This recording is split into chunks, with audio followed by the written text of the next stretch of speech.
Hello and welcome. This is NTA Tuesday Live and I'm Cyril Stober. Our corruption has been identified as the major obstacle to progress and development. As observed by President Muhammadu Buhari, quote, "If we do not kill corruption, corruption will kill Nigeria," end of quote.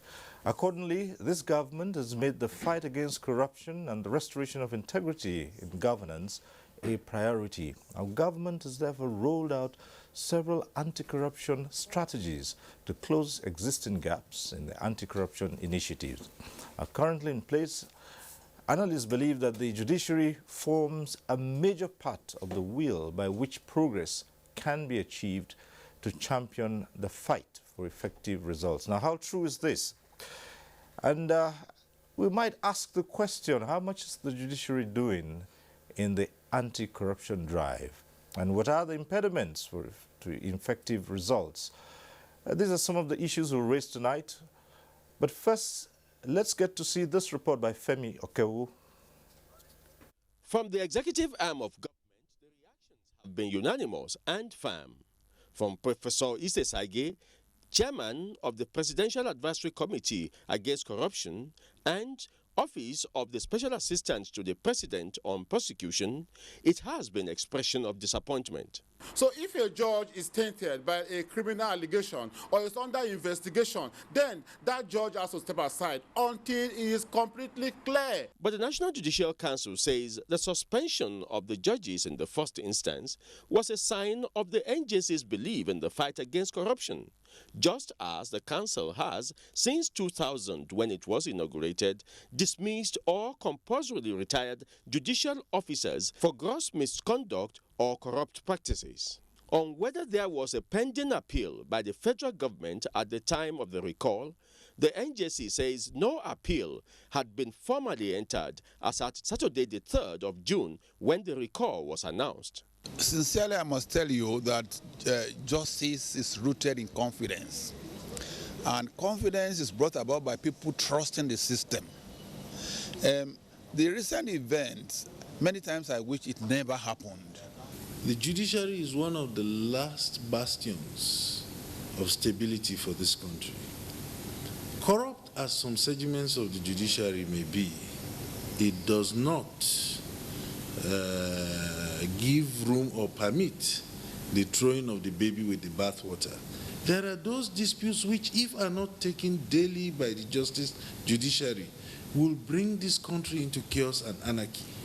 Now, for a few people to think you can bring down the entire edifice by maligning those few judges correctly who are corrupt, without looking at the thousands of people who work day to day without adverting to corruption and deal with cases of people who can't even afford to give a bribe, then we will regret this thing in due course when the society breaks down into lawlessness and anarchy. This exchange is yet to abate, a trend which observers say does not seem to add any value to the fight against corruption. If anything, they say the divided house seems to be undermining the fight more. The NJC has a transparency and anti-corruption policy in their own national policy. So also the presidency, or let me say the executive. The president wants to stamp out corruption in this country. So I think we are all working towards the same objective. So there is a need for synergy, for the two to understand themselves and then move ahead. In Abuja, Femi Okewu, NTA News. Right, that report sets the tone for tonight's discussion. Let me start by introducing our guests. I'd like to welcome to this program Okoyobono Obla, who is Senior Special Assistant to the President on Prosecution. Thanks for being here with us. Good evening. Welcome. Let me also welcome Sunusi Musa, who's a legal practitioner. Thanks for being here tonight. Thank you. We're also joined tonight by Frank Cheche, a lawyer and civil rights activist. Thanks for being here. My pleasure. And also joining us from our Lagos Network Center is Susan Henshaw, a lawyer and non-profit consultant. She joins us from our Lagos studio. Thanks for being with us tonight. So much. Good evening. Now, as we always do, we acquaint you with the procedure of this program. At the appropriate time, you can get to be part of the discussions in the studio. The various platforms will be on your screen, and you can take advantage of them. However, for those who will be phoning in, we say this every Tuesday. When your call gets through, do us a favor, turn down the volume of your TV set. Just reduce the volume. That's the best way to avoid a hurlback or an echo. And the best way to know if your call has been passed through is you'll see your name appear on screen. Once that happens, you see your name on screen, it means your call has been passed through to the studio. So turn down the volume of your TV set. Go straight to the point. Do not bother about the greetings. Just go straight to the point. Keep it short. Ask a question or make a comment, and I guess we'll respond to such issues as you might raise. So once again, welcome to NTA Tuesday Live. Let's begin to look at the judiciary and the anti-corruption drive. And I suppose the first thing we'd ask is, how well has this prosecution of the anti-corruption drive, how well has it gone under President Buhari? We turn to the Senior Special Assistant of the Prosecution. Well, it has gone on very well. If you recall, this regime came into power on three, what I would call anchors. Fight against corruption, fight against insecurity, and resuscitation of the economy. So, taking into account where we were coming from, we were coming from a period, a very sad period in Nigerian history, where corruption became pandemic, where corruption became endemic, where impunity became institutionalized. Under 2 years of this government, I think we have done very well in bringing some measure of integrity, some measure or semblance of order in the way things were being done in this country. We had a situation where the government in power was not interested in addressing corruption. And despite the fact that corruption has become an impediment to economic development. Taking into account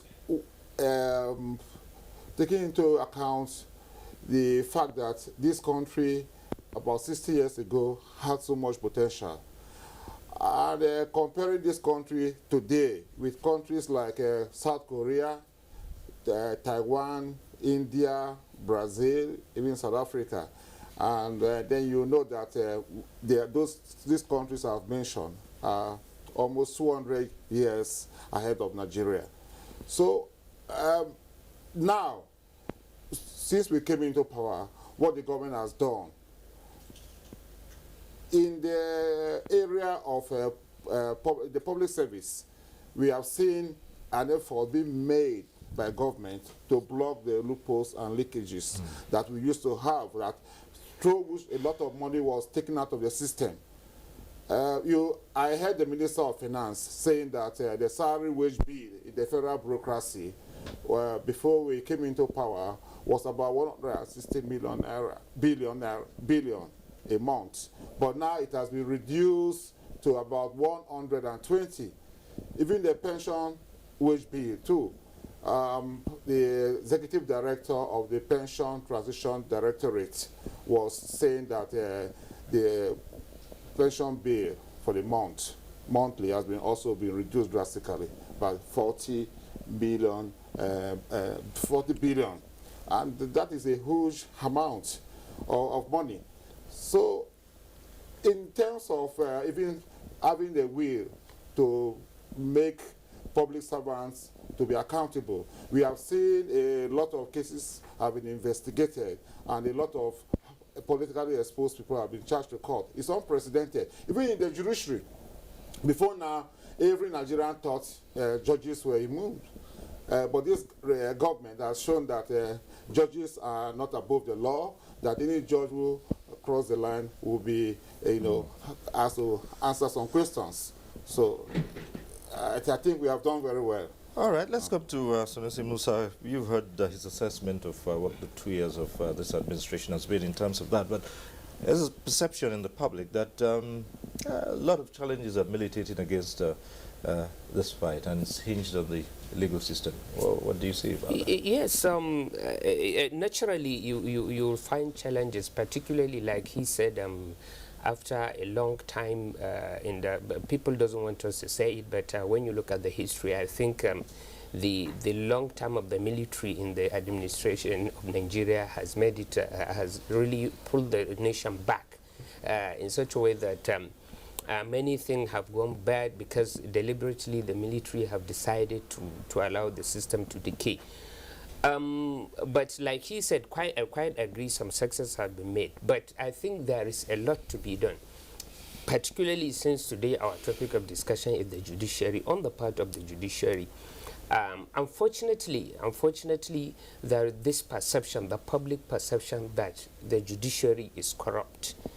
In the entire judiciary is corrupt, but I think that is quite unjust to the system. At least, even taken to the if we consider the action, the judges that were arrested, some of whom have been recalled. When you take away, assuming all of them, I'm not saying they're guilty, all of them are found to be corrupt, as it is alleged, then you cannot use the situation of 9 judges to say that a country where you have thousands of judges from the area court, the magistrate courts, customary courts, up to the Supreme Court, you now just give a blanket address of all of them as corrupt. So I think, but the main challenge is 2. 1, the workload of the judicial officers. This is something that has to be looked at. In a country where you have about 120 million people, but still you have the high courts, less than 1,000, all of them. I think it's not good for the system. A system whereby when you file an action that needs to be a commercial action, commercial litigation, something that has to be done fast, but it takes you 3 to 5 years for you to finish at the trial court. Is something that will militate against the economic re-engineering that is needed by this administration. And it will also not encourage investors to come in and invest in their money. Because you see, we just tend to look at the system as, but none of the arms of government is isolated from the other. The action of all of them come together to form what a system would look like and what will make it attractive for people to come and invest and make the economy to thrive. So this is one of the challenges. Then the second challenge is the issue of the manpower. I think a lot has to be done in the recruitment system of the judicial officers, particularly at the Court of First Instance. I'm talking about the High Court. There are allegations of nepotism, favoritism here and there, but we have seen the NJC where it has in situation whereby some judges that are found to be wanting in the way they undertake their judicial duties, not about corruption, but because some of them from their judgment you'll find that, yeah, you see that this judge does not even understand the basics of the law. And we have seen where the NJC have really sent those type of judges packing. So a lot has to be done about that. And also the welfare of the judicial officers is another thing that is very, very important that has to be looked at. The perception about in the society now is the judicial officers are the highest paid in the Nigerian public service. But I don't think that is true. That a lot has to be done to check that, because the way you treat the judicial officers has connection to taking them away from corruption. Because you don't expect somebody who come and decide a case of billions of naira, whereas at the end of the day he'll go with money that would not be enough to cater for his general needs. This I think that has to be looked at. All right, look at some other things. But Frank Cheche, you've heard the two here in the studio here in Abuja, and yes, is this war progressing? Well, I don't think it has made much progress. What we have seen so far is rather disruptive of a system that is supposed to maintain order, what we refer to as public order, or rather law and order. What we have experienced so far in the last 2 years is a situation where we have a government that plays to the gallery wants to give the impression that we're fighting against corruption, and it doesn't matter whether it adopts sensational modes or means of achieving that. And it doesn't matter whether such sensational modes it has adopted would destroy the system itself. Let me tell you, corruption is systemic. And so when the learned senior advocate was making reference to the fact that progress has been made, those progress that have been made were the systemic progress. For example, when you talk about IPPS, it didn't originate today. But because we had a government that continued in a progressive policy, and then we saw progress. Now, in a situation where you find that of all the three arms of government, it's only the judiciary that has been responsive to the the corruption in its fold. How do I mean?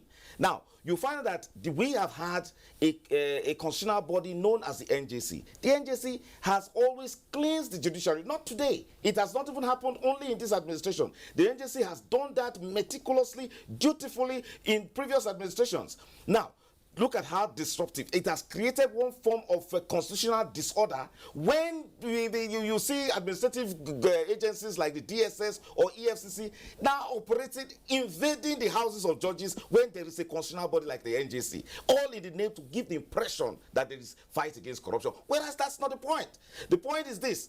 You can see that the facts are now beginning to speak for themselves. You create the impression that you're fighting against corruption. You create a sensational, fight against corruption so that the people on the gallery will clap for you, whereas nothing of substance is achieved. That is the reason why 6 months after, you cannot convict one judge. You cannot even proceed, substantively against one of these judges. Ademola has been freed by a competent court in Abuja. What do you have to say about that? You see, this idea of fighting corruption by corrupting the system. For example, what happens to the court orders, for example? We have witnessed other arms of government, whether the legislature or the executive, blatantly, flagrantly disobeying court orders. What could be more corrupting than that? So give the impression that, look, we need to have a system that cleanses itself, that regulates itself, and not disrupt the constitutional order. All right, thank you. Let's go over to our Lagos Center now. We have Susan Henshaw, who is there, and let's get your impressions, your opening comments on this matter.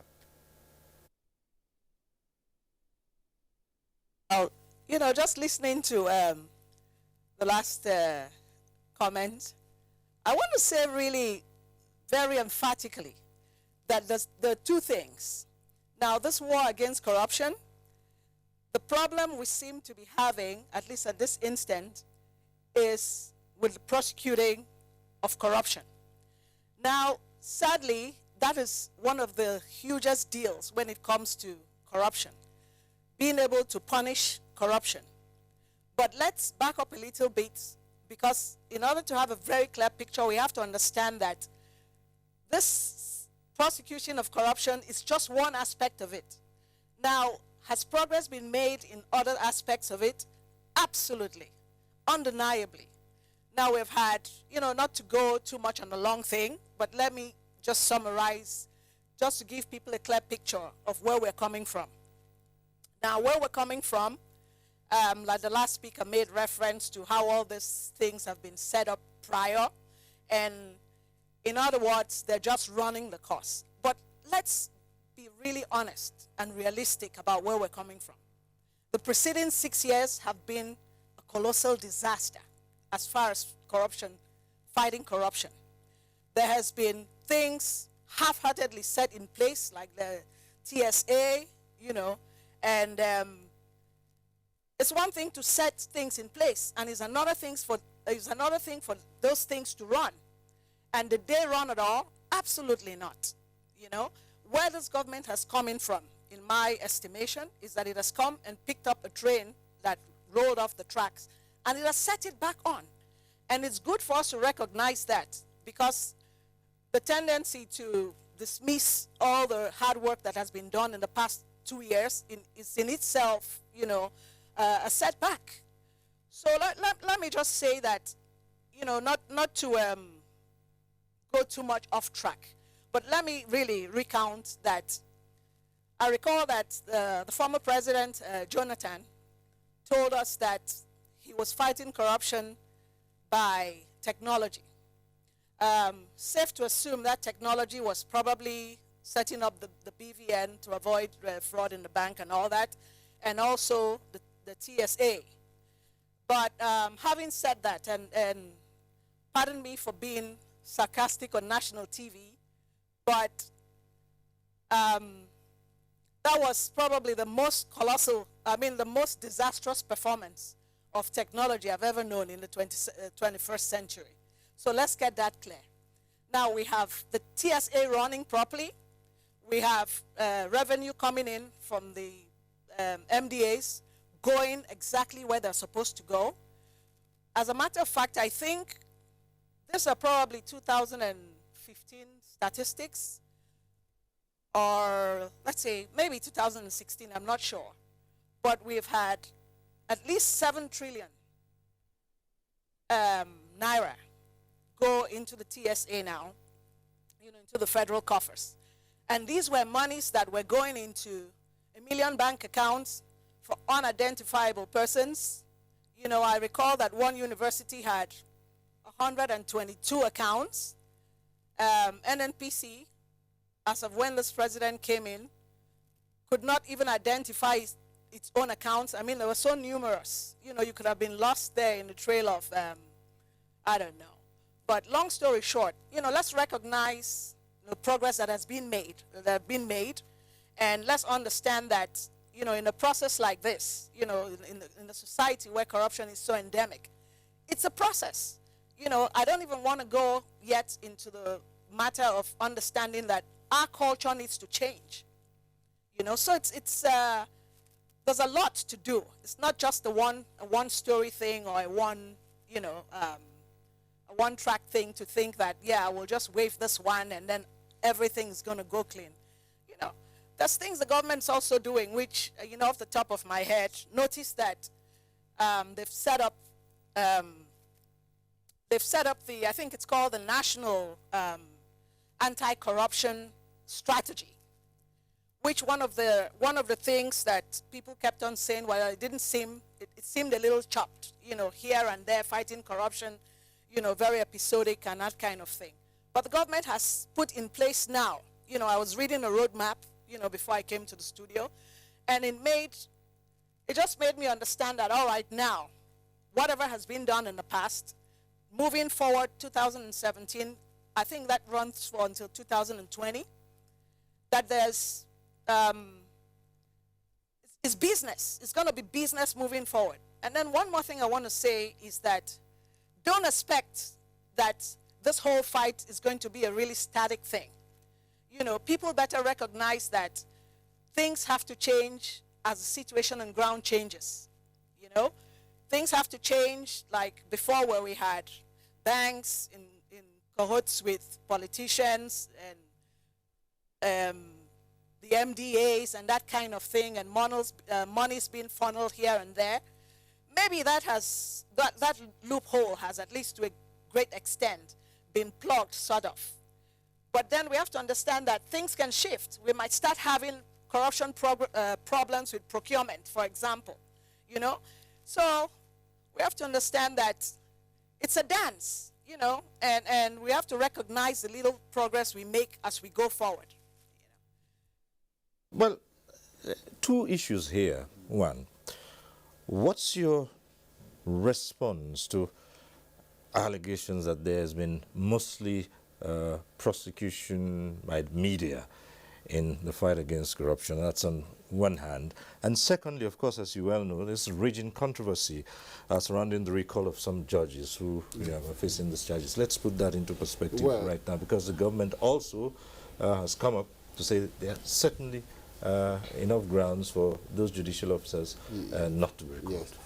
Anybody who is honest and who has a grasp of the events that have taken place in this country for the past 24 months cannot dismiss the fight against corruption with a wave of the hand. So I want to make that point.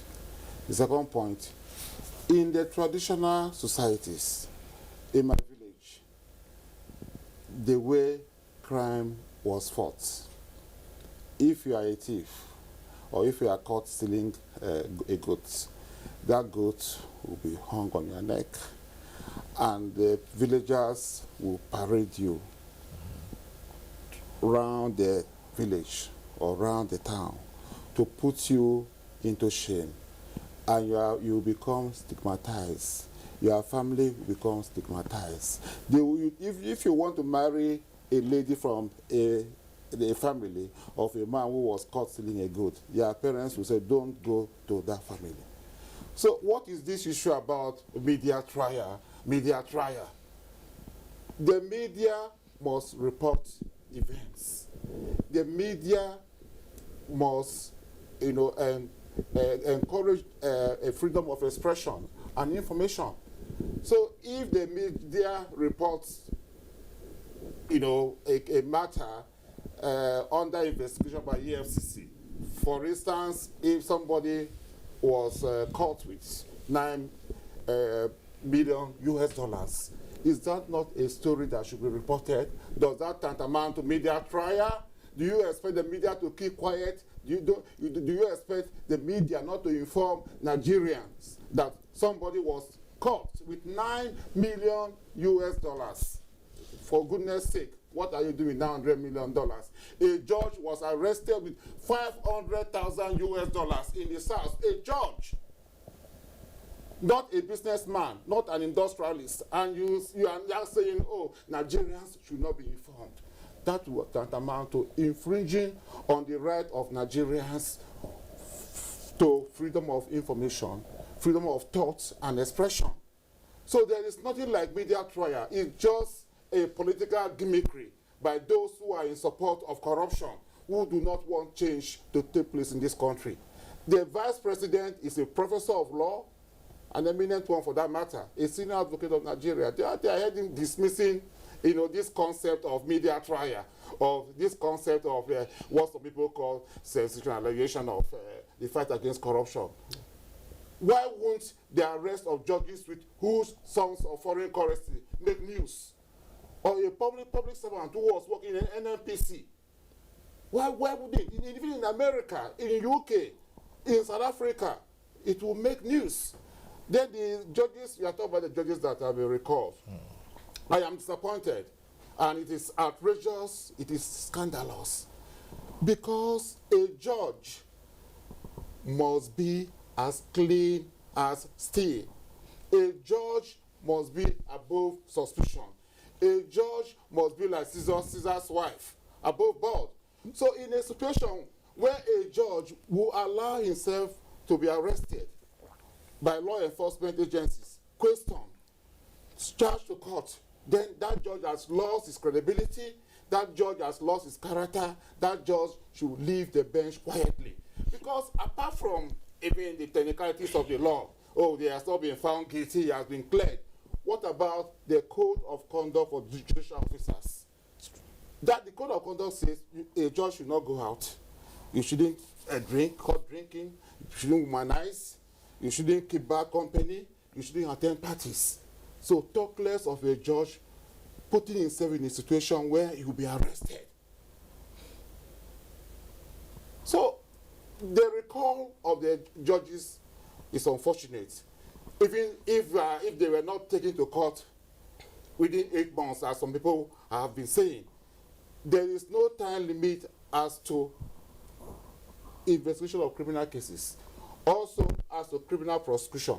We have seen Nazi war criminals, those who committed crimes almost 70 or 75 years ago during the Second World War. We still see Israel, even America, arresting them and putting them to trial. So there is no time back. What of the ordinary people who are in prison, who have not been tried for so long, 5 years, 10 years? So what is so special about these judges? It is this misconception by some Nigerians that some people in this country are above the law, because there was no will by government to enforce the law. And we have seen a government that has a will to enforce the law, and some people are trying to trivialize what the effort government is putting in. All right. Yes, Musa. Yes. Yeah. You see, I don't think it is correct for us to. There are two things. The issue of this, my learned colleague has said that the government has pounded on the judiciary under trial. I really disagree with that, because in a judicial system whereby just isolated judges were arrested, you just say that it is the entire judiciary that is being witch hunted. I don't agree with that. And also, whatever it is, the government the government cannot run away from sharing the blame for taking so long without putting these judges before the court of law to have their day. But another thing, the NJC must always be sensitive to the public perception about the system, because like we have seen the line senior advocate recently in the report that he said, Ashwaju, saying that the perception of the public is very important with respect to dispensation of justice. For instance, when I really like the two judges, like two of the justices, those in the Supreme Court, we have seen the letter they have written to the then chairman of NJC, the Chief Justice of Nigeria. In the letter, the two of them admitted giving audience to litigants. Giving audience to litigants who have a pending case before the Supreme Court. That is a breach of code of conduct. That enough, at least, people will expect those justices, with all respect to them, not because they have done anything, but because the perception about the public that there may be no fairness, because they have given they are in the habit of giving audience to some litigant in their houses. Let them go quietly. So that, because the issue is that if I have a case tomorrow in the Supreme Court, what assurance do I have that those that have confessed to have given audience to some litigant will not give audience to those litigants that from the other side, to hear some more explanation from them, which may likely influence their mind reaching a decision. Right. That is something very important that has to be looked at. Then we have seen that they said one of the justices, what was found was that there was a transfer of money from one lawyer to her account. Whatever it is, those things have to be checked. Why is the justice accepting a gift from a lawyer? Is it that, is he a relative? Is he a close friend? Do they have a long association? What was the motive about the gift? You know, these are things that, I mean, if the public now, if somebody have a case before that justice is part of the panel, when the other of the opponent realize that, oh, the other lawyer is in the habit of sending her money, what perception will that person have? That is he going to really have a fair deducts? So these are issues. I think for me, if you look at this, with all respect, I would have expected those judges that have such things being told to just retire quietly, just like the issue of the case of Justice Laden Samia, who was told to retire, who was retired compulsory because of what was found against him. And also, that is another issue. Like the case of Justice Laden Samia, this is somebody that is said it is proved that he has collected 200 million naira, but he was asked to retire from the system. A judge from Kano State High Court who collected about 23 million was dismissed. You see, I mean, how do you look at these two issues? And also in this issue, Justice Yunusa was retired without him answering the question of the money that was sent to his account. You know? So, I mean, these are issues that you have to look at. Why some were retired, why some were retained, you know, the perception of the public, but without, I'm not saying any one of them is guilty, but for us to have a judicial system whereby will improve the public perception, with all respect, I think it is better if those who have this kind of cases are told to retire quietly so that we can clear the system. All right, we have a call coming through from Port Harcourt. Chima calling in from Port Harcourt. Hello.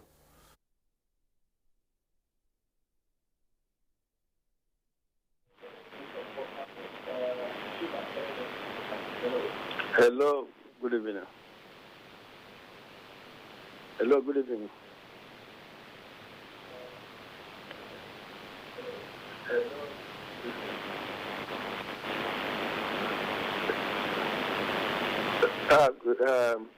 I have a contribution on for the judges. My question is there with the gentleman with the suit. I want to ask him about this. I want to ask him a question. There's a former governor in this country who was led for corruption charges, and in Nigeria court here, he was discharged and acquitted by a judge. And the same matter in London, the man, as soon as they read the same charges on him, he confessed that he's corrupt, that he did it. That is one. There's also there's a judgment in this country, which after a serving governor finished, he got a judgment from a Supreme Court that EFCC police should not. That judgment still stand. Even the last man they arrested, this criminal they arrested at the criminal they arrested said that he has last year, 2016, with his wife, they were in court for kidnapping, and so because of his connection, he was discharged and acquitted. So I'm asking my brother with a black suit, I don't know the name, I'm sorry, how can all this is happening and he say all is well in the judges? Why do you not say all the judges are corrupt? But there's those bad eggs. If he is elected, it should come out because it's embarrassing. And right now, if he took me to court and then one of the judges and then they should look over my matter, I will not say anything because I don't have complaints on them. The same thing Nigerians are listening. So this is corruption we are fighting and listening. Let's not take it personal. Let's not take it personal at this administration listening because they said it earlier that the corruption will fight back. And with this money they looted on this instance, they are buying big lawyers. They are doing everything on this to stop this fight. We have seen it on this. So please, it will not be doing well for every Nigerian, that any Nigerian to somebody come and say this administration, this fighting, the corruption they are fighting is wrong or this thing. Please, they are doing well. I applaud the chief prosecutor of this and say, my brother, continue. God will bless you. For the sake, the job you are doing for this country, God will bless you. This is my contribution. God bless you. All right. Thank you very much, Chima. Right. Well, yes, in reference to the case of James Ibori, now that is a very good example to show you how watery, how wishy-washy our prosecution can be. In a situation where you find that you rush to court, just like the way you rush to make arrest and then you announce in the media without doing diligent investigation. When James Ibori, when the prosecutors in London provided a watertight case before James Ibori, he acknowledged. Whereas the ones here who couldn't do a good job, messed up that the pieces of evidence that they had and then freed the man. Now, please, let's accept, let's take some responsibility here. There is corruption everywhere, in every country, in every sector in our country. For example, the police, for example, the National Assembly. We have a sitting Senate president facing corruption charges before a court of law, that is particularly the Code of Conduct Tribunal. He's there as the Senate president. Then when it comes to a judge, it's different. Well, I'm very familiar with the Code of Conduct for judicial officers. It only, in summary, it advises them to be discreet.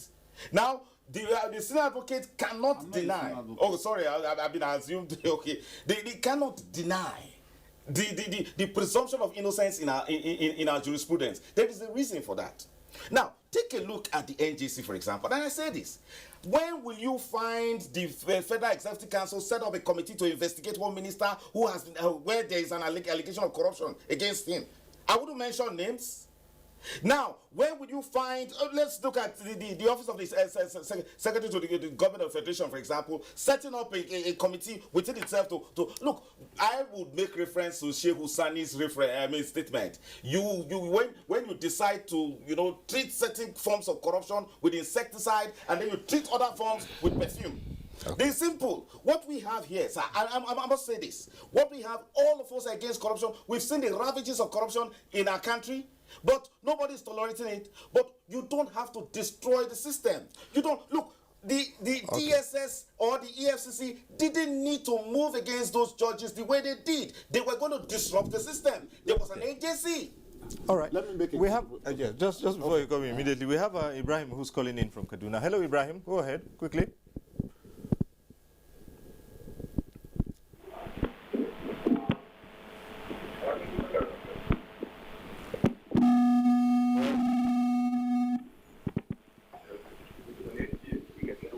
Yes, is Ibrahim still on the line? All right. Well, I think we'll have to move on because we're just holding on to that call. Yes. Yes. Let us model of facts or issues or distort issues. The gentleman, Shima, said the case of Ebola was thrown out. That case, the trial did not commence. The defense brought an objection to the charges, and the matter was dismissed. So how can you say that it was because the investigation was shoddy or the prosecution was shoddy? It is not true. He has also mentioned the case concerning a former governor that an injunction was issued by a federal high court restraining EFCC, ICPC, and the police from investigating a former governor. Recently, one of the judges that was put on the watch list by NJC is a judge of the Akwa Ibom State High Court. The petition was written against him because he issued an ex parte order to restrain EFCC, ICPC, DSS, the Nigerian police force, from investigating a former governor of Akwa Ibom State. It is only in Nigeria that a court of law will issue an order to restrain agencies that were established by law to carry out criminal investigation or to do certain public functions. So what are we talking about? Justice is rooted in confidence. That is why we defer to the judges. We address them, my Lord. They are next to God. They are small lords. So a judge must be above board. We should not use legalism or technicalities to come and say, oh, because the judge, you must prove, if you allege any crime against anybody, you must prove beyond reasonable doubt. We are talking about the integrity, the foundation of the judicial system, which is rooted in confidence. Because if the people do not have confidence in the judicial system, they will resort to self-help. That is why we see a lot of cases of Fulani, herdsmen, and farmers fighting, because if they don't have faith in the judicial system, then if you go to court, a judge will collect a bribe and look the other way. And that is why there is a lot of communal conflicts in Nigeria. So the judiciary, as a arm of government, is rooted in confidence. The judges must be above board so that I can have confidence in them. When I go to court, they can give me judgment. If they don't give me judgment, I will go home and sleep. All right, let's go back to the phones. We have Nee calling in from Lagos. Hello, Nee. Yeah. It's very unfortunate that a Nigerian with the confidence to come to the public space like this and be defending corrupted people. I mean, particularly the judges. Judges are supposed to be above board. Judges are supposed to be where are we going in this country? The problem we are having presently in Nigeria, what is the cause? Is it not corruption?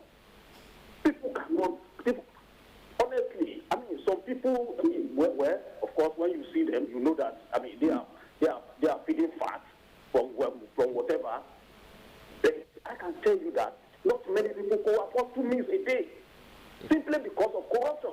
The money that was meant to develop your country that me and you should enjoy from, some people are taking it away. And take them to court, for goodness sake. Honestly, if you get judgment, positive judgment, you are a lucky person. What is the cause again? Corruption. If the judging or judgment in Nigeria is for the highest bidder, we all know that. But honestly, can we still continue like this? Nigeria is trying, for goodness sake.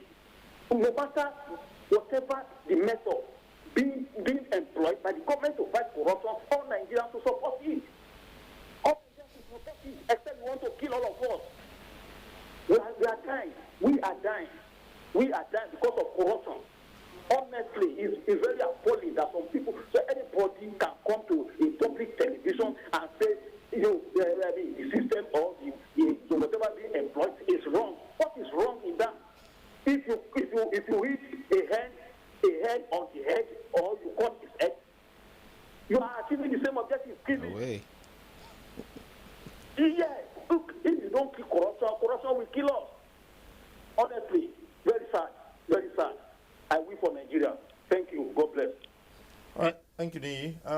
We'll just stay in Lagos there and go over to our guest who is in the Lagos Network Center, and Susan Henshaw. Yes, the question has been put that how should the various agencies receive the support to prosecute the war against corruption, and where you have controversies like this, what's the best way out? I think that we need to understand one thing, that this whole situation with corruption is not at all peculiar to us. As a matter of fact, 50% of the U.S. population will tell you that the judiciary is extremely corrupt. So let's put that in perspective. But what should we do, actually, to get things back online as far as corruption and the judiciary? Because it's a huge deal. The judiciary in any democracy is the last line of defense.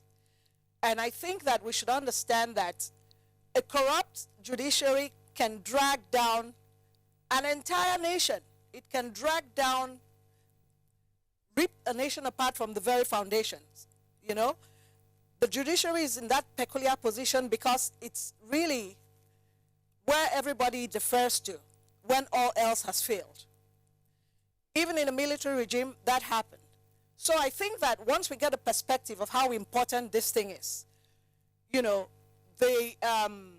NJC, the way the separation of power doctrine works is that we're in a position where the judiciary has to purge itself.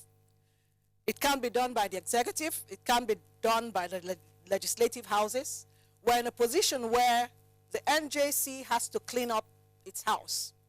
And unfortunately, my doubts are very huge as per its ability to do that. And here's why. First of all, there has to be a recognition that there's a problem. That in the Nigerian judiciary, corruption is endemic. And I dare to repeat that. Everybody knows it. The lawyers know it.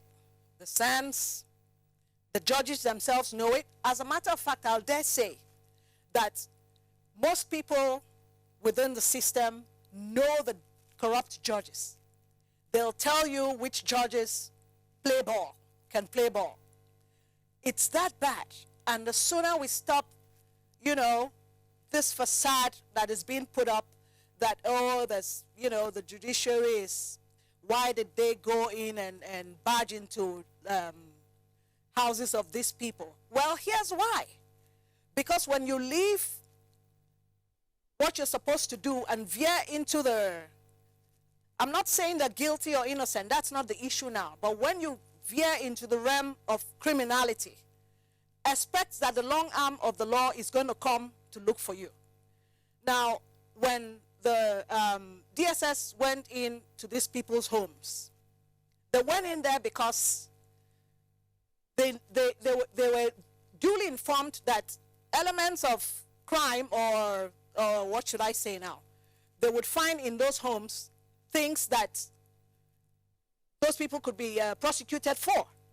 And there's this thing in law called evanescent evidence, which is that once you get a tip that there's, you know, evidence in a house or somewhere, you go ahead, you make a case for a search warrant, that search warrant is issued, and you go in.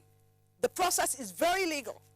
It does not exempt judges. There's no way in our Constitution. And no, the separation of power, which people try to say, oh, why should these people be going into the judges' homes and barging in on them? The separation of power doctrine does not give the judiciary any exclusive preserve to commit crime and not be under the not be subject to the law. They have to be the same way the law can go in and search for evidence, you know, in anybody's home. The judiciary, any corrupt judge or any judge who is suspected of corruption, the same thing can be done to him. You know, there's no exception anywhere in our laws that gives the homes of a suspected corrupt person immunity whatsoever. So let's put that aside and let's understand that moving forward, here's what needs to happen. The NJC needs to have a meeting and decide, for all intents and purposes, that they're going to clean house. Because if that doesn't happen, and if this facade continues the way it's going, two things are going to happen. It happened in Ghana, where the same thing, you know, judges acting all, you know, like saints, collecting monies here and there. The system stunk to high heaven. What tended to happen, what ended up happening was that an investigative journalist took it upon himself with the help of some lawyers and brought those people, disgraced them out to high heavens. You know, they were found out, they were videotaped, they were prosecuted, and they were dismissed. I think about 12, you know, higher court judges and a whole lot more junior judges suffered that in that sting. And I think that that's what's going to happen in this country if the NJC does not clean up its act, you know. Barring that, in the United States it has happened, where in the state of Georgia, 12 or 13 judges, the marshals went in there, put them in handcuffs, and marched them to jailhouses. And it's going to happen. So this I'm talking about now is to debunk any, I don't know, stiff upper lip, nose up in the air kind of thing that we think the judiciary has. It doesn't. It's subject to the laws, the criminal laws of our nation, period. Take this other call, also from Lagos. It's a call from Owele from Lagos, calling in from Lagos. Hello. Sir? Yes, go right ahead with a question or comment. Yes, Philip Sanakudo from Lagos. Right, okay, yes, go on. I thank you. What I can say here, can you hear me now? Yes, go ahead, go ahead. Okay, yes. What I can say here is the problem with our investigators here, the EFCC and so, is the issue of having to celebrate their investigations on newspapers and social media. Is abuse to human intelligence. In intelligence, there must be utmost secrecy. My number was 4791, member international detectives. You understand me? There are certain things you don't let to the public. How do you allow the judge now to judge when you have already condemned somebody on a newspaper, on a social media? That is the problem we have. And you are dealing with judges. There are some judges who eroded people's confidence. Not all of the judge. Now, what you are doing, you will inherit it tomorrow. Because somebody will be shouting, a criminal has a way of conventing anything.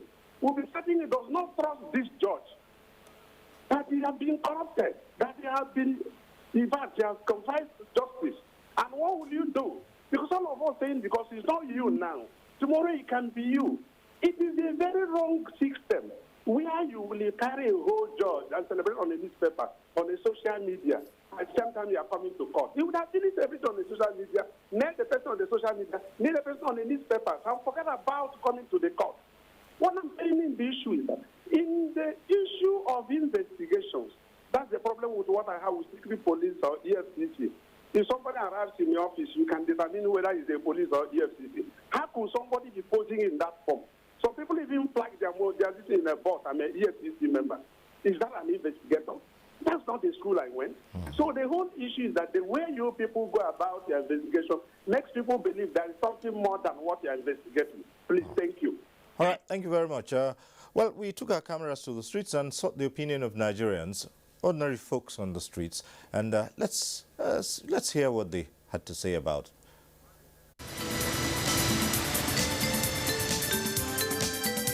The judiciary, they are doing okay. They are working. And there are those who are sitting on the fence. So in this kind of situation, the fight against corruption is not wholeheartedly by the judiciary arm of government. If we should have the kind of cooperation, that's total cooperation from the judiciary, I mean, on the fight for corruption. By now, they have been seeing the high level of success. But as it is, the judiciary need to tidy up their own house so that they can support the fight against corruption wholeheartedly.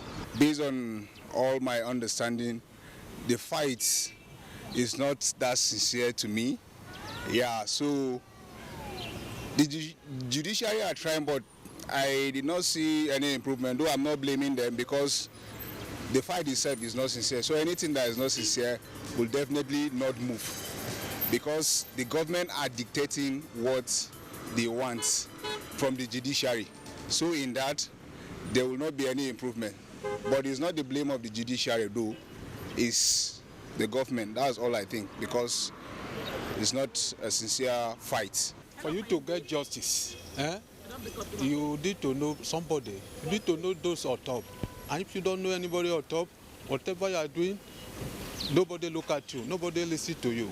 But when you know those on top, those who can foot the bill, when you speak to them, they speak on your behalf. And when you, through that, you get justice. But as a poor man, most of the time you don't even have money to hire a lawyer to go to court. So they pervert justice. They don't do exactly what they're supposed to do. Because if they follow the truth, if they follow the will of God, they know the truth. And they will do it exactly, and God will be glorified. But most of the time, because you are a poor man or you don't have anybody, when they bring any case to the court, instead of them to say the truth, to do that case in a just way, they look at those who will come on behalf and give them money. Then they will pervade justice. They will not do what they're supposed to do. Divergent views there by Nigerians, but I think there's still one underlying factor, and that's the need to marshal all the forces in the fight against corruption and then have a unanimity of purpose here. So how can that be achieved? Well, let me say this. We lawyers, I'm a lawyer. I respect the judiciary. I've been a lawyer for 27 years. I have seen corruption in the judiciary. But lawyers pretend. They say we should protect the system and try to give the impression that the judiciary is not corrupt. I'm not saying all judges are corrupt. Far from that. We have a lot of judges in the Nigerian judicial system who are good judges, excellent judges. As a matter of fact, this country used to have a reputation of having one of the best judiciaries in the Commonwealth. The days of Justice Mohammed Bello, Justice Kayode Shaw, Justice Oputa. You will never hear any scandal concerning a justice of the Supreme Court. And we thought they were God. But now you hear a justice of the Supreme Court confessing in a letter to his Chief Justice that he opened his doors to politicians to come inside and discuss matters that were pending before the Supreme Court, and those justices are still in the Supreme Court.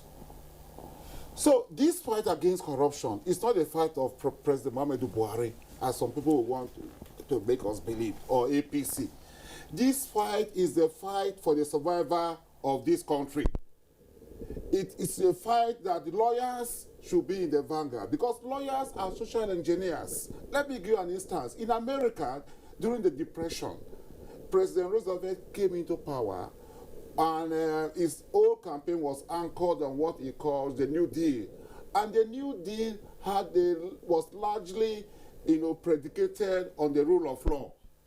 And he made a lot of laws that helped revamp America, and America became a world power. So lawyers must join the fight. Judges must join the fight. The legislature must join the fight. But what we are seeing now is that a lot of them do not want to join the fight, against corruption. They make it look at as if President Buhari is all out to witch hunt people. It is not true. So all of us must join the fight. It is in our interest, so that we can have good roads, we can have good hospitals, we can have good courts, so we can have prosperity in this country. We can have foreign investment, because no foreign investor will want to put his money in a country where people do not have confidence in judges, where if you have a dispute with a third party, you go to court, the matter will linger for 20 years, or the judges will collect bribe and throw out the matter. So that is what we are saying. It's a fight of every Nigerian, and we must join this fight. It's a good fight. All right. Quickly, the issue is, I think the media has not been fair to the judiciary as a system. And even the executive, with all respect, they are buying into that. Because I always maintain, arrest of those judges and arraigning some of them before a court should not be equated with the judiciary. A judiciary that has more than 1,000 judges, for instance, in the Supreme Court, where you have 16 of them, you just arrest 2 and you are prosecuting 1. When you say the entire Supreme Court is corrupt, you are not being fair to the system. And also, one of the callers made a very valid point, particularly with regard to EFCC. We have seen that EFCC is more concerned about the media trial. Because, look, we are here in this nation. When EFCC displayed 49 million, they said it discovered at the Kaduna airport. I don't know. They did not. I don't know whether those money just developed legs and walked into the airport. They must have been brought. Up to now, we have not had anything. And some of these, you see, the judges should not be seen as saying that they are not doing anything, because majority of them are doing. But no matter how, a judge cannot convict somebody without evidence. So if the investigators, that is the fight of the executive, are not ready to do a fine work and prosecute diligently, the judges cannot do anything. So because the judges cannot be heard, only be seen, it will not be fair for us to say that anything that happened in the court, it is their problem. We have seen that they have convicted the former MD of Nimasa. We have seen that former governor of Adamawa State, Belai Gilari, was convicted. Why? Because there was evidence that was shown before the court. But you see situation whereby investigation is not done the way it's supposed to be done. Particularly EFCC is more concerned about media trial without doing a proper investigation to prosecute their cases. And that is no good. And I think the media has to do more about paying attention to the systematic investigation that is being carried out. Most of the time, the media report things that actually that was not what happened in the court. The media need to be telling the public about the system, what has gone in the court, how the prosecution come with their case, what they have done, those things, so that the people will be given the opportunity to give a fair how do you respond to this? Because most of the time, people just say the media, but there is a tendency to confuse the traditional media and the social media, and a lot of what you see flying around is not by the traditional media. Anybody with a smartphone turns to a blogger, and you must make a demarcation between those. Even at that, otherwise, we might find a situation where you are stigmatizing the media itself. Let me show you one thing. Let me tell you one thing. This is why you find difference between NTA and others. Why? Because NTA, the judiciary reporters of NTA mostly are lawyers. We know when Kali Otisi, when he reports you from the judiciary, you know, he will be telling you what, you will understand that what has gone in the court. But where you have reporters that are going to the judiciary that doesn't even have a diploma in law, doesn't even understand the basics. There was a day I was in Kano. One of the media houses aired a report, radio. I had to, because I know the producer, I had to call him. It was in Hausa. I said, what were they trying to communicate to the people? Because I, as a lawyer, I couldn't even comprehend what they were saying to the public. So these are the kind of things. But if we check that, we'll be able to get it. Then, like I said, we should not confuse anybody who is saying that because some few judges are arrested, is a judiciary that has been put on trial by the executive, is not being fair to the executive. And even on the part of the executive, if they say because of those few judges, the entire judiciary is corrupt, they are not being fair to the judiciary. So these are two things that we have to look at. And if really we want to go ahead, we must check this issue of delay of trials. And because some politically exposed people are brought before the court cannot just keep any other case and do those ones, because there are 1,001 cases which are too many in the diaries of the court. So we need to have more judges so that we can have a speedy trial of cases. Well, thank you very much. All right, thank you so much. Unfortunately, we would have to leave this discussion at this point in time. And I would like to say thank you to all our guests who have come in here. I'd like to say thank you to Okoye Obono Obla, who is Senior Special Assistant to the President on Prosecution. Thank you, sir. Thank you for being here. Thank you so much to Sonosi Musa, a legal practitioner. Thank you very much. And Frank Tietie, we also thank you for being here. And I must say that the judiciary is the least corrupt sector in the All right. Okay, and then moving on to our Lagos Center, let's also say thank you to Susan Henshaw, who joined us from our Lagos Network Center. Thank you for being part of it. Much appreciated. We'll take a short break here. When we return, we'll have a different discussion. This time we'll be talking about albinism, and we'll be joined by some other guests. So stay with us on NTA Tuesday Live. We'll be back shortly. The struggle for independence had been a long and tough one. Our founding fathers and compatriots sacrificed their comfort and even shed their blood. We cannot at this point in history afford to spirit away their sacrifices for immediate but temporary gains of today. Let us emphasize what unites and not what divides us. Working for the unity of purpose with a stronger vision for a better tomorrow. NTA, growing with the nation. Together, no matter where you come from, no matter your religion, we are one. Let's live together. Let's stop fighting each other.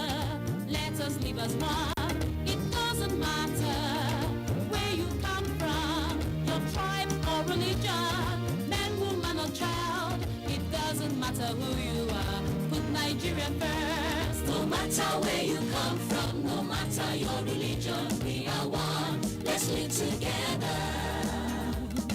How can we develop when we're always in crisis? Families have become refugees in their country. No matter our differences, show some understanding. No matter where you come from, no matter your religion, we are one. Let's live together. Nigeria, the only country we can train with remarkable potentials to excel. Let us believe in ourselves and change our attitude for the sake of our country and generations unborn. Let us revive our cultural values, which are our essence as a nation. Let us renew the spirit of patriotism and hope in our dear country. Do not take or give bribe. Be punctual always. No more African time. We can't expect to be global citizens and operate on African time. Join the queue. Insist that people are attended to on a first-come basis, no matter who they are or where they come from. Nigeria, good people, great nation. Nigerians, our fearless officers and men of the Nigerian military are winning the war against Boko Haram. Today, all occupied territories have been recovered and Boko Haram has been degraded. our affected brothers and sisters are getting their lives back. However, they are now after you and me. In our mosques, churches, schools, motor parks, markets, entertainment centers, and public gatherings. Be vigilant. Be security conscious. Report suspicious persons, objects, and movements to the police and other security agencies. The security of our nation is a duty for you and me. Nigeria, unite against terrorism. This message is brought to you by the Federal Ministry of Information and Culture. The struggle for independence had been a long and tough one. Our founding fathers and compatriots sacrificed their comfort and even shed their blood. We cannot at this point in history afford to spirit away their sacrifices for immediate but temporary gains of today. Let us emphasize what unites and not what divides us. Working for the unity of purpose with a stronger vision for a better tomorrow. NTA, growing with the nation. Nigeria, the only country we can train with remarkable potentials to excel. Let us believe in ourselves and change our attitude for the sake of our country and generations unborn. Let us revive our cultural values, which are our essence as a nation. Let us renew the spirit of patriotism and hope in our dear country. Do not take or give bribe. Be punctual always. No more African time. We can't expect to be global citizens and operate on African time. Join the queue. Insist that people are attended to on a first-come basis, no matter who they are or where they come from. Nigeria, good people, great nation. Make you report any crooked person, object or wakajube movement to police and security agent demo. The security of our nation now work for all of us, plus including me and you. Nigeria, make we unite against terrorism. Now, Federal Ministry of Information and Culture bring on this message.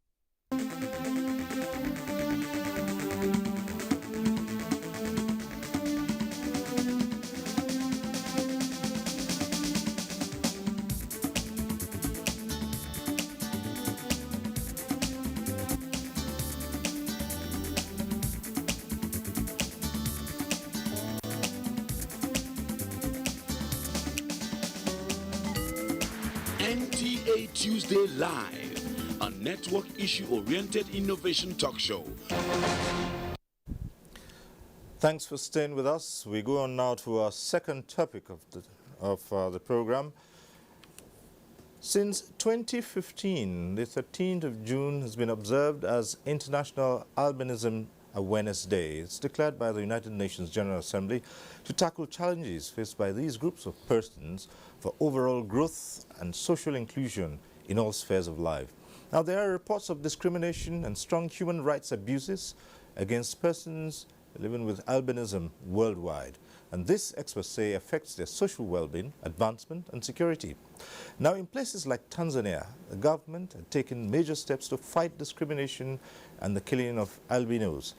Nigeria may not be doing badly, but albinos say there is more to be done to end violence and discrimination against persons with albinism in order to guarantee improved access to economic empowerment, education, health, and even enabling laws for their protection. Now, how enlightened are Nigerians about albinism and how best to tackle the challenges confronting millions of persons living with albinism? These are some of the issues after we get to see this report by Chimdima Ndubisi.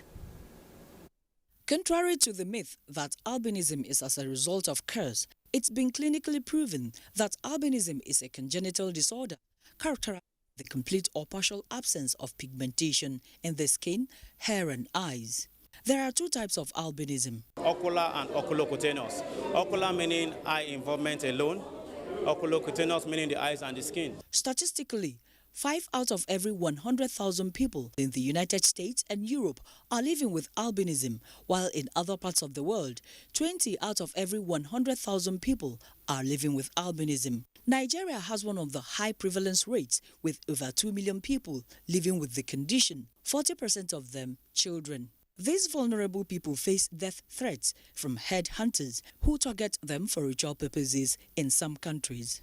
Again, due to lack of melanin pigmentation in their skin, they are susceptible to cancer and visual impairment. As a result of visual impairment, some of the persons living with albinism do not go far in their educational pursuit. They are always bullied and some develop low self-esteem, thereby dropping out of school, limiting their chances of gaining employment. My experience in school hasn't been easy. They bully me because of my color. At times they'll say I can't defend myself. I'm still job hunting. There are places I've applied. Those that we applied together have the opportunity of getting the job, and while I could not. But all hope is not lost, as there are measures for protecting them from developing skin cancer. Avoid the sun. When the heat of the sun is very high, the rays are very aggressive between 10 a.m. and 4 p.m. Then, of course, they choose the right occupation. Then even we advocate that this thing should be started from when the child is very young. We advocate the use of sunscreens in people living with albinism. If they notice anything on their skin, they should present anything unusual, a boil or anything. They should not just assume it's an ordinary thing. They should present early enough. At this year's International Albinism Awareness Day, persons living with this condition are being encouraged to advance with renewed hope, building their self-confidence and capacity so as to fulfill their purpose in life, despite the discrimination and marginalization. As the bill for establishing the Agency for Vulnerable Persons in Nigeria, which will see their social inclusion, educational and economic empowerment, is before the National Assembly, this group is hoping it will be passed into law. The bill had gone through first reading, second reading, and it's at the final stage where it will be approved at the House of Rep, and then it goes to the Senate for concurrent, and then goes off to the presidency for assent. The federal government, on its part, has been offering free skin cancer treatment for persons living with albinism only at the National Hospital. But the people are optimistic that more health centers will be designated for this purpose. In Abuja, Chimdema Ndubisi, NTA News. Yes, of course, the report sets the tone for this discussion on albinism. Let me just go ahead and introduce our guest. We'd like to welcome to this program Douglas Anili. He's Associate Professor of Philosophy at the University of Lagos and is the Deputy Chairman, Board of the Albino Foundation. Thanks for joining us. Thank you for having me. Right. Let me also welcome to this program Princess Sandra Emeka Ezenwanni, who's founder of Living Water Fountain Global Enlightenment Foundation. Thanks for being here. Thank you for having me. We're also joined tonight by Dr. Joseph Eziechila. He's a consultant ophthalmologist at the Federal Medical Center, Jabi. Thanks for being here. Thank you. Right. Well, of course, we've been on this program, so what we said at the start of the program still holds. For those who will be calling in, turn down the volume of your TV set to avoid the hurlback. But let's go straight to this discussion, and we'll go to you for now and say, how enlightened would you say people are about albinism, its causes, and who the albinos are, for instance? Are those myths surrounding them waning now? Well, I will certainly say that the situation is better now than when I was growing up as a child in the early 70s, because as far as I'm concerned, there was no advocacy group like the Albino Foundation, projecting the issues surrounding albinos in terms of their health challenges and worst of all, the socio-psychological rejection and stigmatization. But you see, the truth of the matter is that improvement in this area has to be incremental because it takes time, a lot of effort and energy, advocacy, and of course financial resources to undo some of the psycho-intellectual damages that have been done over the centuries concerning people like me who are living with albinism. So I would say that the Albino Foundation and some other groups are at the forefront of ensuring that some of those nonsensical myths, ridiculous stories. I've even heard that possibly albino child results when parents make love in the hot sun.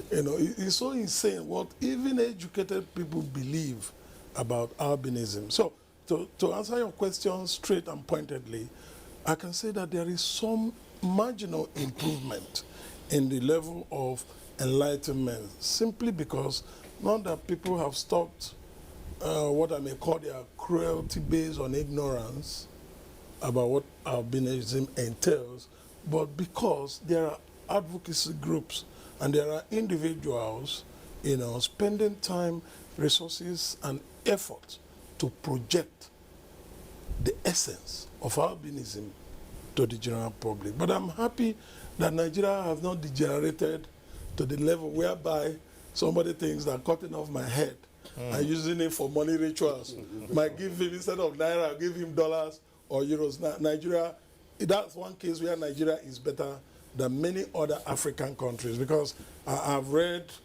and research has shown that in countries like Tanzania, countries like Kenya, even Malawi, that is even close to a developed country like South Africa, that albinos have become endangered species based on superstition. There's one thing I want to say about superstition. Superstition is actually the mother of cruelty, and cruelty is the cousin of wickedness. And all these things are based on the psychology of fear. Human beings have a kind of what you might call phylogenetically programmed disposition to fear that which is strange, which is unusual. And so you see that the entire gamut of human civilization, there has been this response of people towards things that are not familiar to them. And those things that are not familiar to them may even be the next step in their evolutionary development, but their first response will be that of fear.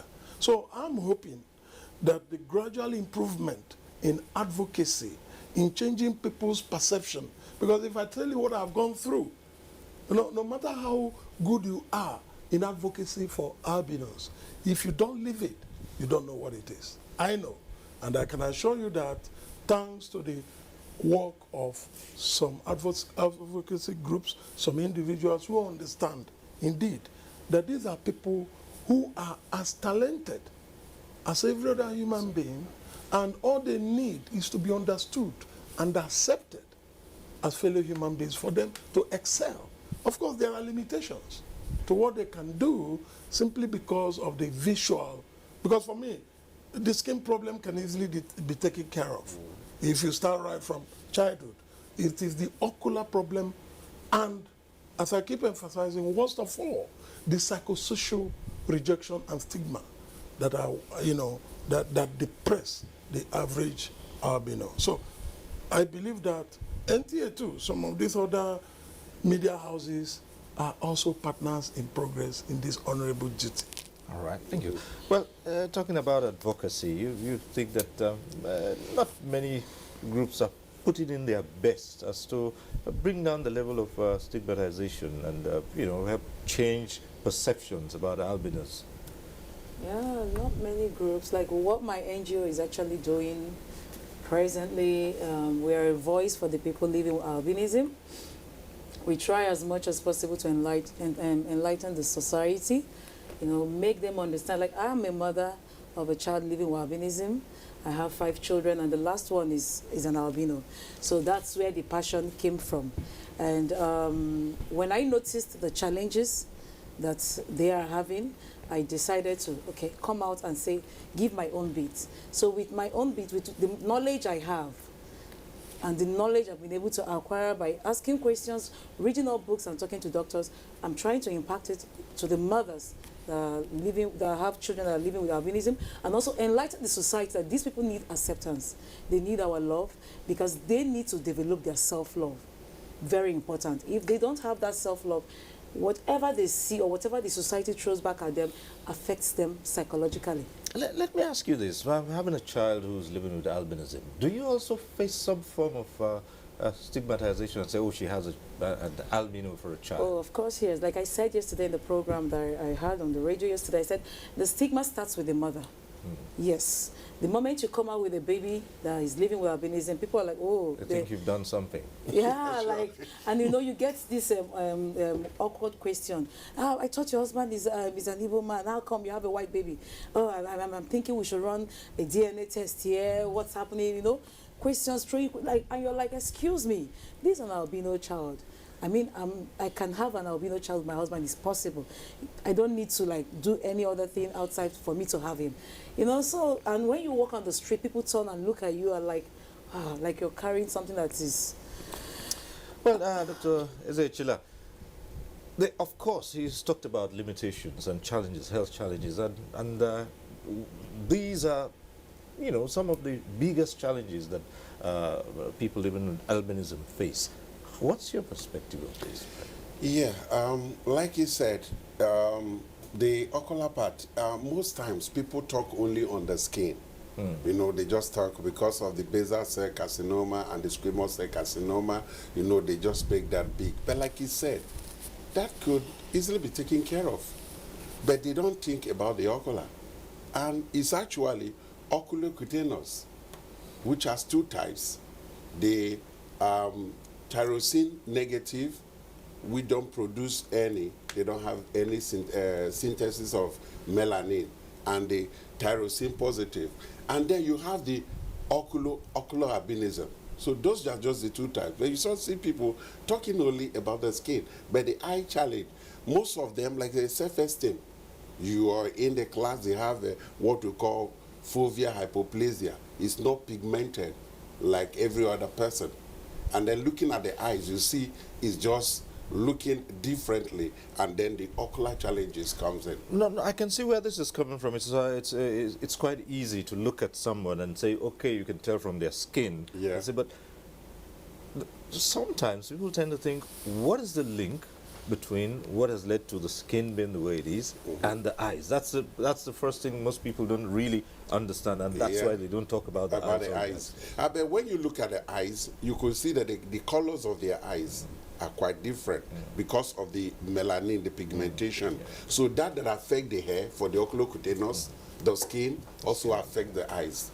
And then the back of the eyes, like the retina, is also affected. The pigmentation, normal pigmentation that ought to be there is not just there.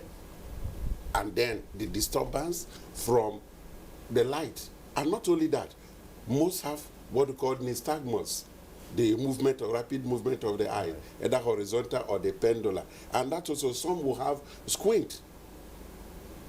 That's another ocular problem. Then you now talk of the visual aspect of that. So there's a lot more challenges faced by albinos in their ocular. So now now I'm seeing the multi challenges. First, they deal with the skin, and now the question of the eyes. A lot. So how do they manage? Because they now have to manage, you know, issues of the skin and also manage other issues to do with the eye. How do you? But that's what, like he said, most times the eyes is neglected. They go to school, they face challenges, they cannot see the board well, and then the problem starts. They cannot develop themselves properly. And even on top of that, some may even be put at the back of the class. And they cannot see the board, and they just go on with life. No, some time ago we had a screening where they had the ward albinos there. We had to screen up to more than 50 children living with albino. The foundation called us, you know, for that. And then you could see some of them at age of 15, they've not, you know, known anything about even using glasses or reading. They have high myopia, they have astigmatism, and a lot of that. And that is just one of the. And I think enough awareness should be created about the visual problem, like the professor said. But most time it's not talked about. Even when you listen on the TV, the clip you played, they just talk of the skin cancer. Nobody talked about the eyes and the challenges albinos face. Well, Prof, I do know that the foundation, the Albino Foundation, has been doing quite a lot. But again, would you say from that perspective, too, so much attention has been given to the issue of the skin cancer? I do know that one of the things you're pushing for is to have free treatment, free cancer treatment. Are you applying that too to, the issues to deal with the eyes? Yeah, like the issue of awareness which you raised at the beginning, progress in this area also has to be incremental. Given the state of the country as it is, the state of the economy, I think the best we can do is to take up these challenges one after the other. But like he acknowledged what I said, people tend to neglect the ocular part. Meanwhile, it is the skin part that is the easiest to solve. Because the moment you have an albino child and you're able to protect the child from being for long in the sun, please, there's a misconception here. You see, we cannot avoid the sun, especially those of us in the tropics. That is why people don't understand how these things are connected. And if you are a student of the science, you know that nature is interconnected. Now, why do we have so much black people in the tropics? Very simple, because they have the melanin protection, okay? And over here, when you have an albino, the difference in appearance is so dramatic. When I travel to Europe and America, people keep looking at me because they say, oh, somehow he's like us, but somehow there's also a difference. Sometimes when I go to lecture abroad, they say, sir, professor, they are looking at it. I say, yes, I understand why. Now, the point here is that Albino Foundation wants to give holistic care to all the children. But, you see, to even get that care, we have some, foreign donors giving us sunscreens, which compared to other problems of the albino is the cheapest. Because some of the visual aids for those with low vision are extremely expensive. In fact, there is latest technology now. I can assure you that there are some ophthalmologists that don't know about it. That you can put an albino child in the back of the class, mount that system on the board, connected to his own computer, he'll see it, he projects it. There's another technology now that if you wear it, and you are looking at the text, it will be reading it for you. Those are the cutting edge, of advancements that can help the albino. Yesterday, I got a very spirited call from a woman who is insisting, oh, I want to drive, I said, look, madam, one thing you should realize is that even so-called educated people make the mistake of lumping all albinos in the same category. No. There are some people who have reasonably better vision than others. My younger brother is an albino, My vision is far better than his. As poor as mine is better than his. And the glasses I'm wearing are not meant and cannot cure it. But it's just to give me that level of improvement that I need so that I can do things. He talked about squinting. There are some albinos, for them to even manage some level of vision, they need to squint. I don't. It's not by my own making. I grew up to find myself the way it is. So the issue here is the Albino Foundation is emphasizing education, first of the albino child. Like I said this, some of these things are resolvable by simple human intelligence.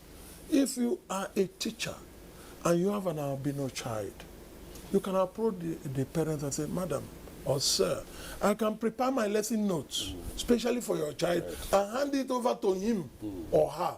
You pay a small token, to take care of maybe the logic. And that's what the Albino Foundation will start working on soon, to make sure that we can reach schools, so that we can get sponsors that can do that for us. Because how many people can afford 2.4 million to get the gadget that can allow? It's not possible.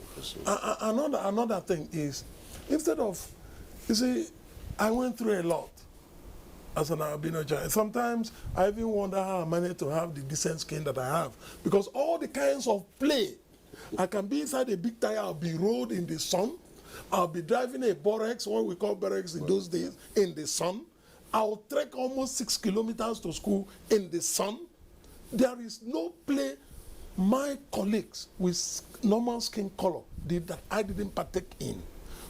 And unfortunately, you know, I had parents who were not well educated, so they didn't understand the serious connection between the problems of albino and persistent long exposure to the sun.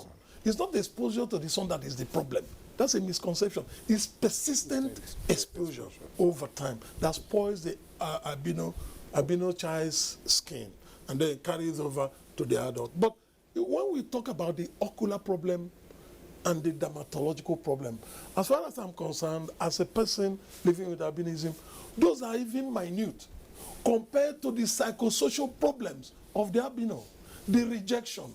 Do you know, as old as I am today, if I'm walking on the road, people will be calling me names. Oyibo, Onyocha. You know, okay, imagine a little child of 5, 6. Those things are thrown at that child.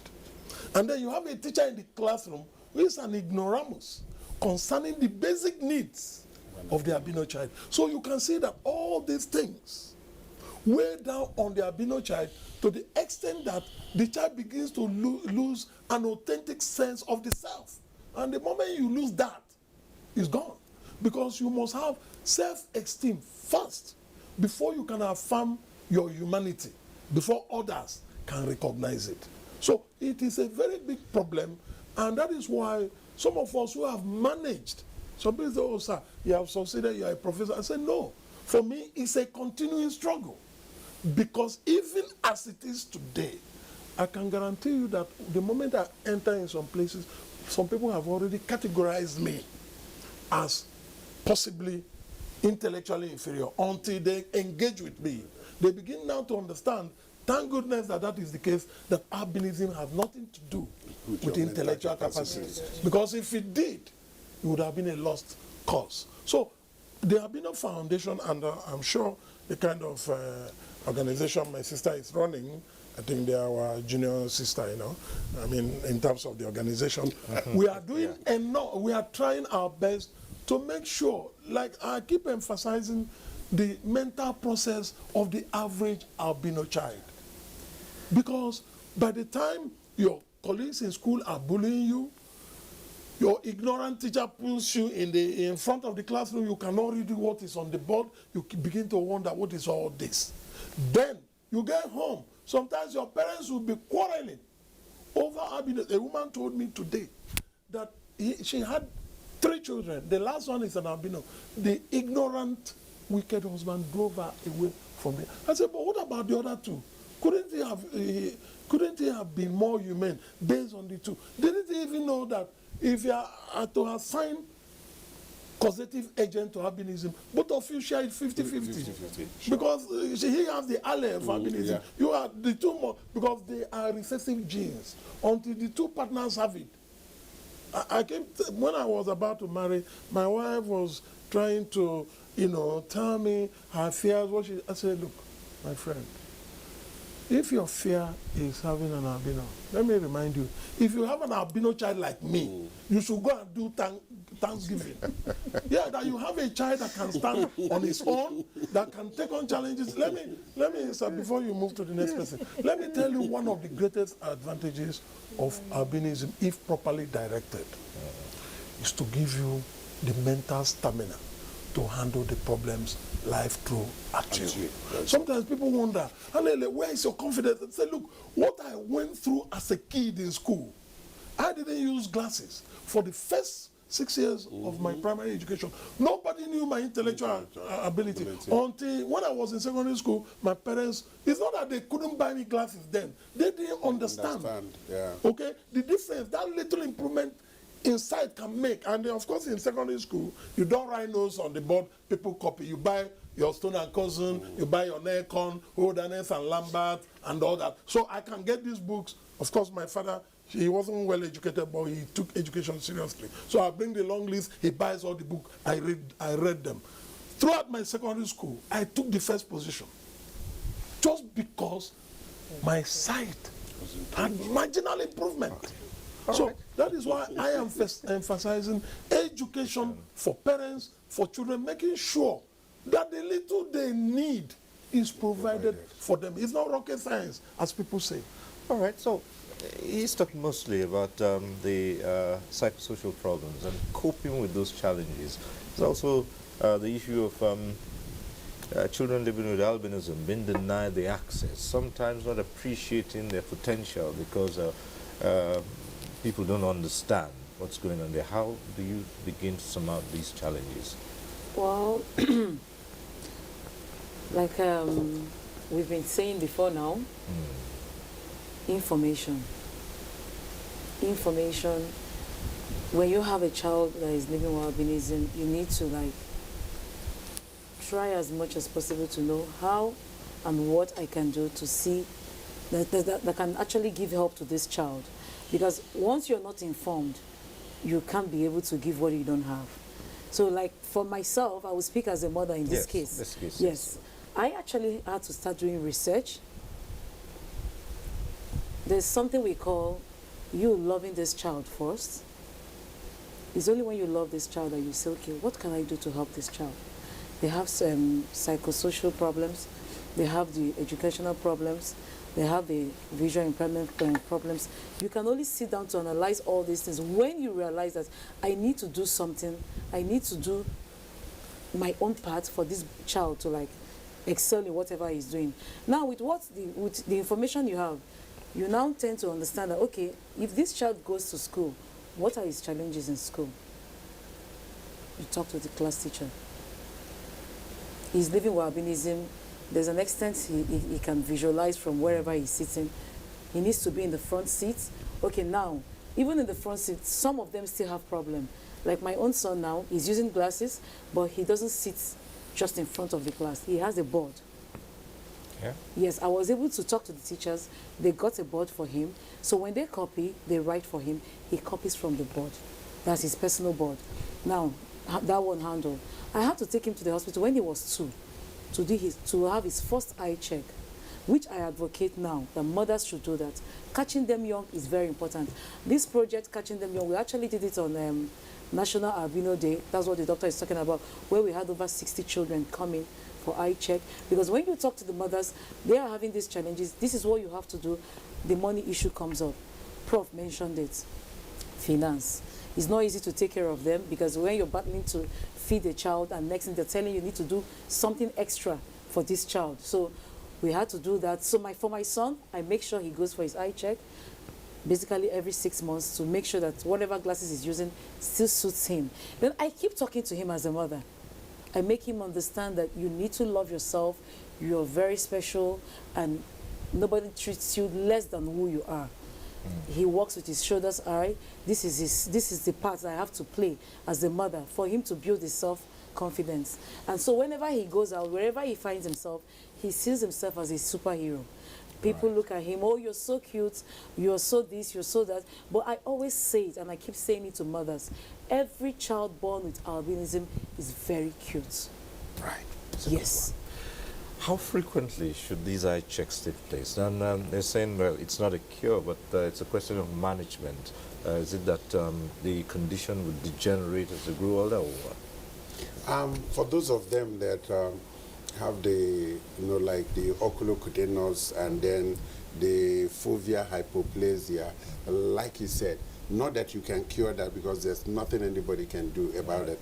But those with refractive errors, looks like astigmatism, which more often they are there, the myopias and the hypermetropia. Those are not even restricted to people with albinism. No, it can happen to anybody. Yes. So at least you correct that, because correcting that gives them, like you say, just that little improvement in vision can do a lot, can change a lot in them. Sure. Then for those, there are those that are very bad that can have a vision less than 660. In United States, it said that they are legally blind.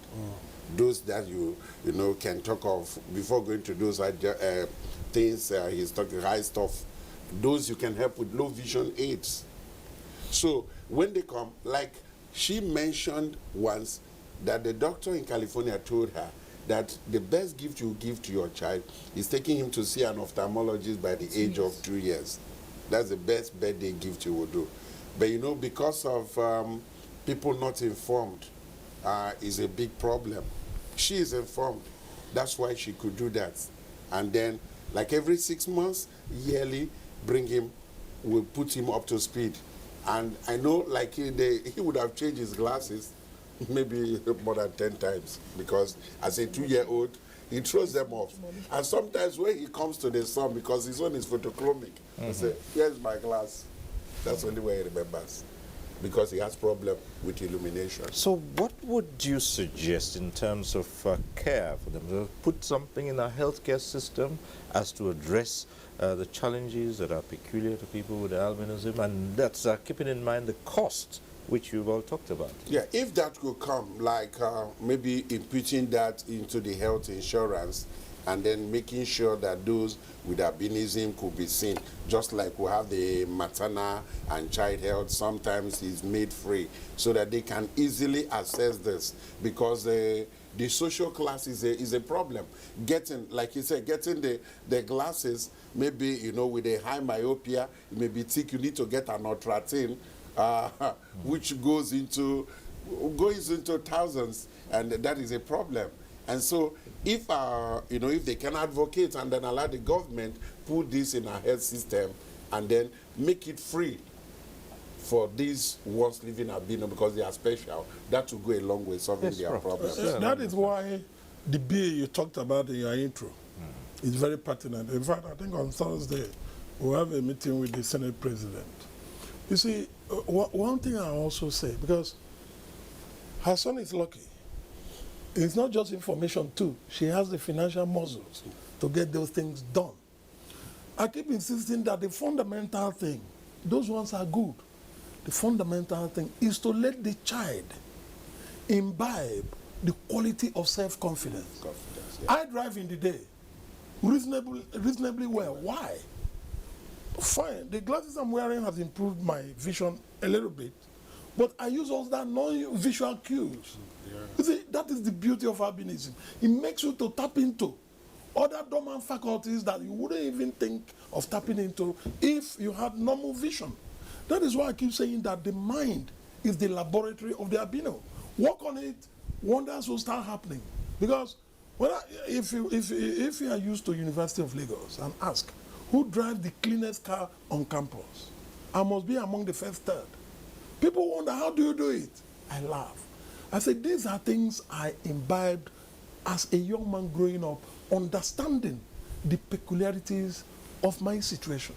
The happiness is that when some people think it's a disease, some people think all kinds of things. But the truth of the matter is that once you open your mind and your heart, and you understand that nature sometimes plays these genetic gambles, which with time, I am sure with time, technology can treat it. Yeah. There could be a way, if you have an albino fetus growing, there could be some things you can take that can now trigger the synthesis of tyrosine, which is the precursor to the production of melanin. Yeah. That's all. Just that biochemical substance. No, even inject the enzyme, the or something enzyme. that can trigger the stepwise biochemical processes. You see, the point remains that, like, I will even suggest to my sister that, for me, you see, because we may want to help our children, but sometimes we may go too far that they begin to feel that there is something different from them. I will believe that it's better for the child to get lesson notes direct from the teacher, because I can imagine, I'm a teacher, I've been a teacher at the university level for 22, 23 years. I can imagine a little child. Others are looking at the board. Somebody is writing your own specially. You know, psychology is very tricky. You can treat it with the physical, but that psychological thing is a very big problem.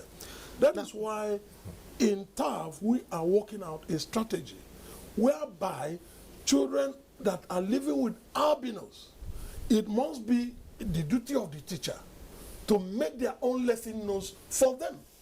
Compile the lesson notes for them, give it to them. While you are teaching, they are reading. Oh, the topic today is composition. I turn my lesson note to composition. As you are writing on the board, I'm reading mine, so that if you ask me a question, I'll answer you in real time. That when you now write it on the board, you come and write it for me. Some people will even be taunting the child. They won't even appreciate the problem the child is battling with. They say, they are treating him or her specially, because they won't even understand that this is what this child needs. Prof, would you advocate legislation in terms of discrimination that people living with albinism going through as just advocacy? Would you? Yeah, I think it's part of the bill we are pushing. Right. Yeah, because somebody told me today again that, and she even corroborated it in her own workplace. Is it her or someone else? Okay, Yeah, that there was somebody who was supposed to be employed. She was the one. Yes. And there was instant discrimination.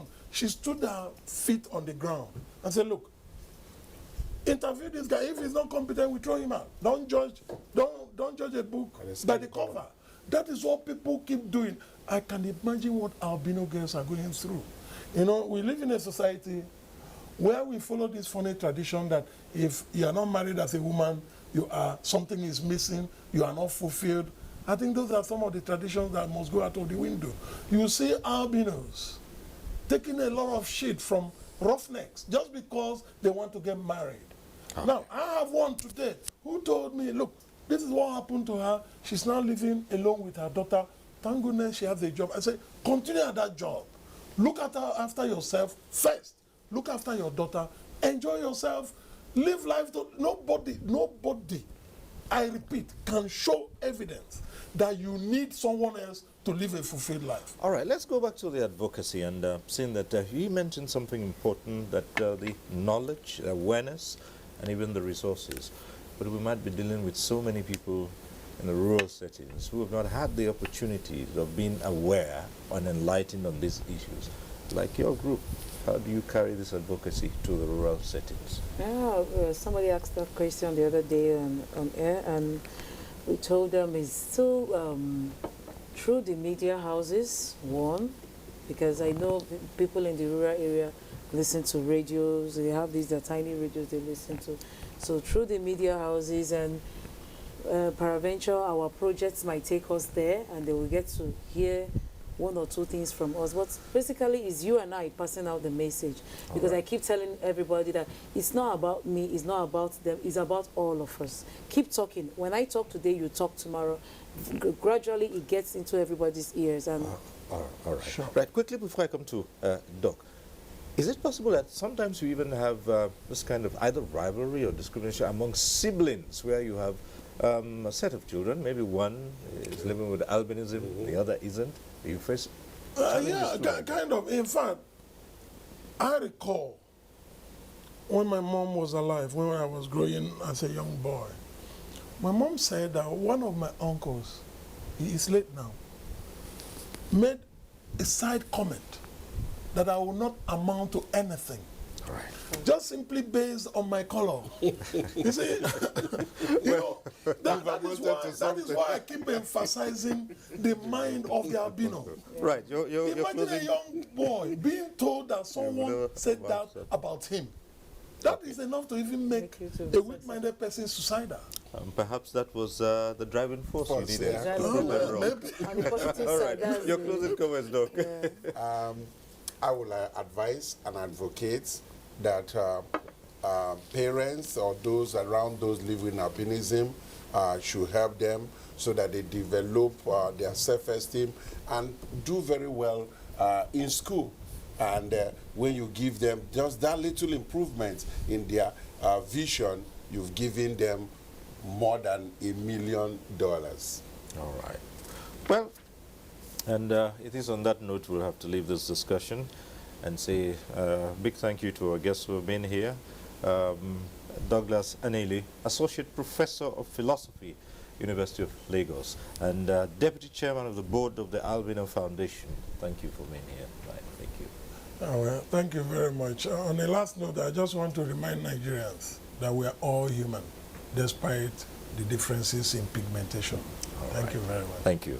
And thank you also to Princess Sandra Emeka Ezenwanne, founder, Living Water Fountain Global Enlightenment Foundation. We thank you for coming on here. Thank you for having me here. And I want to say something to the mothers of children living with albinism.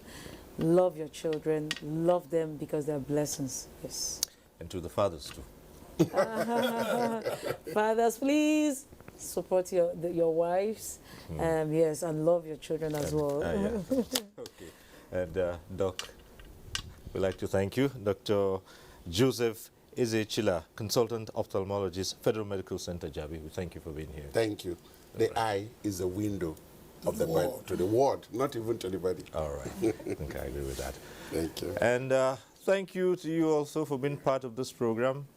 Next week, we'll reach you again on NTA Tuesday Live. I'm Cyril Stober. Bye for now.